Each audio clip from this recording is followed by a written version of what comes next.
Hello and welcome to this presentation about my favorite brain part. How the hell do you choose a favorite brain part? Beats me.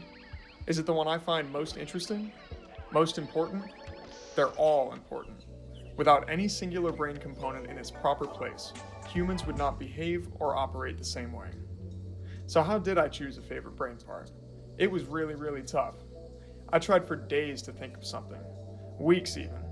Eventually I gave up and my impulses took hold. Impulses. A primitive part of me screamed to reach out and grab at whatever. Something real primitive. And so, I'm here to talk about the brainstem.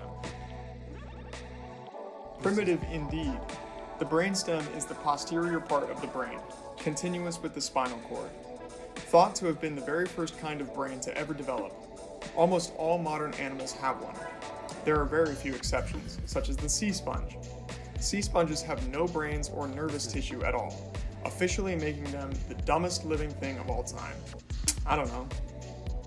Comprised of the medulla oblongata, the pons, and the midbrain. It is one of the smallest parts of the human brain, making up only about 2.6% of the brain's total weight.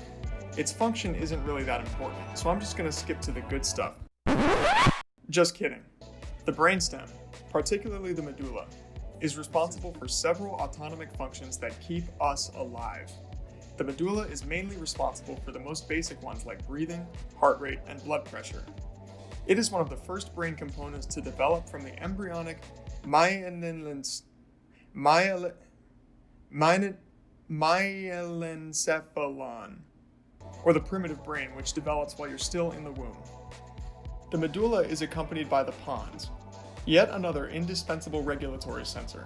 The pons controls several involuntary actions such as inhalation and exhalation, as well as swallowing, equilibrium, and eye movement.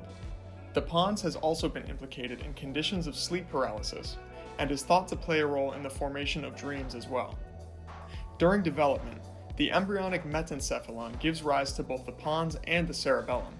The cerebellum is yet another important brain part, and it's the one that looks like a tiny little brain, but I'm not here to talk about it. Back to the brainstem itself. The last major component is the midbrain, also called the forget it.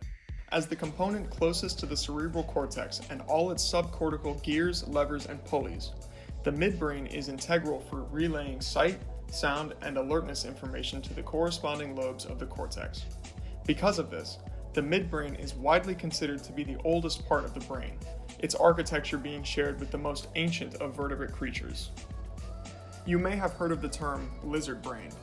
To be lizard-brained or reptilian-brained is to operate on only the basest of instincts: eat, sleep, sex. The reptilian brain model of evolution was proposed by one Dr. Paul Donald MacLean in the 1960s. MacLean proposed that the reptilian complex was the first of three major brain structures to develop, followed by the mammalian cortex, and then capped off with the modern neocortex. Since the 1970s, however, this model of brain development has been subject to much criticism, and it is no longer espoused by today's neuroscientists, who point out that the modern cerebral cortexes have existed since the earliest mammals evolved on Earth. Perhaps the biggest critique of this model is that it just oversimplifies the undoubtedly complex development of the most important vertebrate component of all time. So there it is, my favorite brain part. Probably the most important brain part too. Without it, you can't watch this video. Come to think of it, with no brainstem, you're probably just dead.